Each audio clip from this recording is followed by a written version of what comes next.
देखिए, supreme court ने 274 आदमियों की तरफ से जो याचिका दाखिल हुई थी, जिसमें सरकारी संपत्ति के नुकसान की भरपाई के लिए उन 274 आदमियों को नोटिस इशू हुए थे कि और कुछ लोगों से वसूल भी कर लिया था कि नोटिस के तुम्हारी जायदादों से ये वसूल कर लिए जाएंगे। उसमें तमाम प्रोग्राम उनके शामिल थे, बिलडोजर की धौंस भी थी और ये सब बातें थी। वो 274 आदमियों की याचिका सुप्रीम कोर्ट गई। हाई कोर्ट को ये हक ही हासिल नहीं था कि वो करते, हाई कोर्ट में याचिका दी, उन्होंने खारिज कर दी, तो सुप्रीम कोर्ट गई और सुप्रीम कोर्ट ने न सिर्फ उन 274 याचिकाओं को मंजूरी दी, बल्कि 8 दिन पहले, ये आदेश आने से 8 दिन पहले उन्होंने कहा कि या तो तुम वापस ले लो या सुप्रीम कोर्ट इनको खारिज कर देगी। 8 दिन का टाइम दिया था, लेकिन इस बदनीयत सरकार ने एक भी नोटिस वापस नहीं लिया, ना किसी तरीके का कोई आदेश दिया। इसलिए सुप्रीम कोर्ट को एक आदेश पारित करना पड़ा, बल्कि आदेश नहीं, उन्होंने यूपी सरकार को लताड़ा, फटकार लगाई, यही इस अल्फाज थे और इस अंदाज में कहा कि हम ये मुकदमे वापस लेते हैं और सरकार इनको बिल्कुल कतई तौर पर खारिज करे, क्योंकि किसी तरीके से भी ये संवैधानिक नहीं है। और यहाँ तक कहा सुप्रीम कोर्ट ने तो कि जो पैसा ले लिया है, वसूल कर लिया है जिन लोगों से, उनमें उनको वापस किया जाए। उसके बाद सरकार ने एक याचिका दाखिल की इसके अगेंस्ट के पैसे वापस नहीं दिलाए जाएं, तो कल उन्होंने ये भी स्पष्ट तौर पर कर दिया कि बिल्कुल कतई तौर पर तुम्हारी याचिका खारिज की जाती है और पैसे वापस करना पड़ेंगे। उसके बाद सरकार ने ये मुकदमे वापस लेने का आदेश कर दिया, पैसे भी वापस देंगे। 274 आदमियों की तरफ से याचिका पड़ी हुई थी। देखिए, जब सरकार ने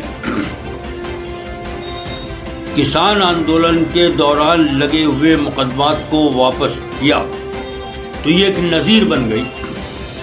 हमारे सीए के, एनसीआर के, जो एनपीआर के जो आंदोलन था, उसमें तो बहुत कम जगहों पर ऐसा हुआ कि आंदोलन के दौरान किसी चीज़ को हमने नुकसान पहुंचाया हो। मुसलमानों ने ख़ास तौर से, या जो आंदोलनकारी थे, उन लोगों ने नुकसान पहुंचाया हो।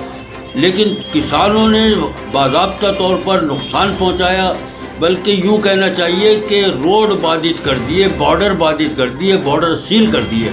उसके बावजूद सरकार को झुकना पड़ा और उन्होंने मुकदमे वापस लिए थे।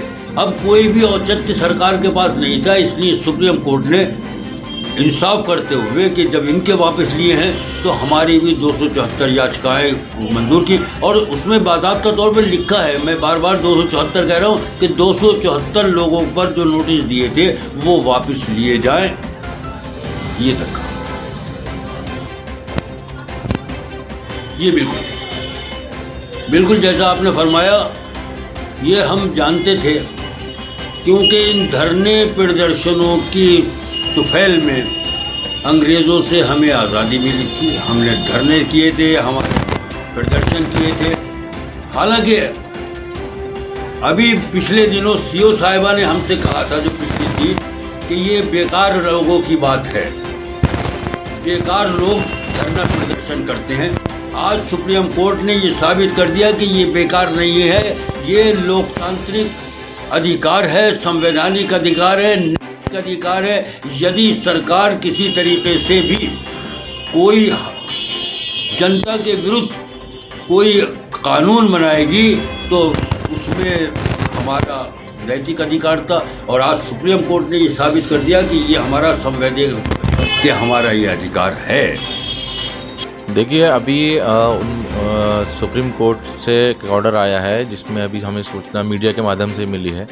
तो उसमें यह है कि जिन लोगों पे सरकार की तरफ से बार बार नोटिस दिए जा रहे थे रिकवरी के लिए, तो सुप्रीम कोर्ट ने कहा है कि जिन लोगों से रिकवरी कर ली गई उनको रिकवरी आप वापस कीजिए। तो ये फटकार है उत्तर प्रदेश सरकार को। सुप्रीम कोर्ट की तरफ से। और उसमें एक चीज़ और स्थापित हो रही है कि सुप्रीम कोर्ट हमारी अदालतें सुनिश्चित कर रही हैं नागरिकों के जो अधिकार हैं कि धरना प्रदर्शन करना शांतिपूर्ण तरीके से कोई जुर्म नहीं है। आप करिए, बिल्कुल करिए, आपकी लोकतंत्र में यही तो बात है। अगर किसी का राइट है, राइट टू स्पीच है, राइट टू असेंबली है, पीसफुल, आप करिए। तो सरकार उसको इस तरीके से बिहेव करती है कि जैसे वो दुश्मन है।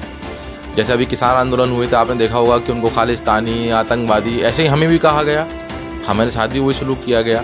तो हमारा कहना यही है कि जब जब अदालतें से फटकार लगती है तो सरकार को फ़ौरन अपनी जो उन्होंने गलती करी है उनको मानना चाहिए और जैसा अदालत का आदेश हो उसके हिसाब से काम करना चाहिए। अब कितने लोगों पे मुकदमे लगा दिए, कितने लोगों को आपने परेशान किया सिर्फ इस वजह से कि वो ये कह रहे थे कि ये कानून जो है वो हमारे देश के लिए बेहतर नहीं है। अभी किसानों का कानून अदालत जो बिल थे वो उसमें भी ये बात चल रही थी, जो CA/NRC वाला मैटर है उसमें भी ये बात चल रही थी। तो सुप्रीम कोर्ट इस बात को समझ रही है और हमारा शुक्रिया अदा करते हैं अपनी अदालतों का कि उनमें ऐसे जजेस मौजूद हैं कि जो भारत के जो नागरिक हैं उनके अधिकारों को सुनिश्चित कर रहे हैं। जी, ये उत्तर प्रदेश सरकार बनाम वकील रशीद आदि एक मुकदमा था।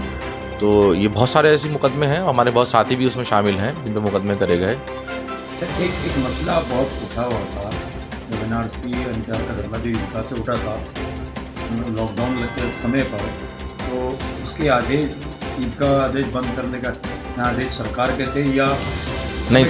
सरकार ने ईदगाह बंद नहीं करी थी, ये झूठ है। ये झूठ फैलाया गया कि सरकार के आदेश पे ईदगाह के दरवाजे बंद करे गए। ये बिल्कुल झूठ है, सरासर झूठ है। ना DM साहब का आदेश था, ना SSP साहब का आदेश था, किसी का आदेश नहीं था। ये बंदी कर जी बिल्कुल बंद करा गया। ये जो वहाँ के जिम्मेदार थे ईदगाह कमेटी के, उन्हीं लोगों ने बाकायदा लिख के दिया कि आप इसको बंद कीजिए।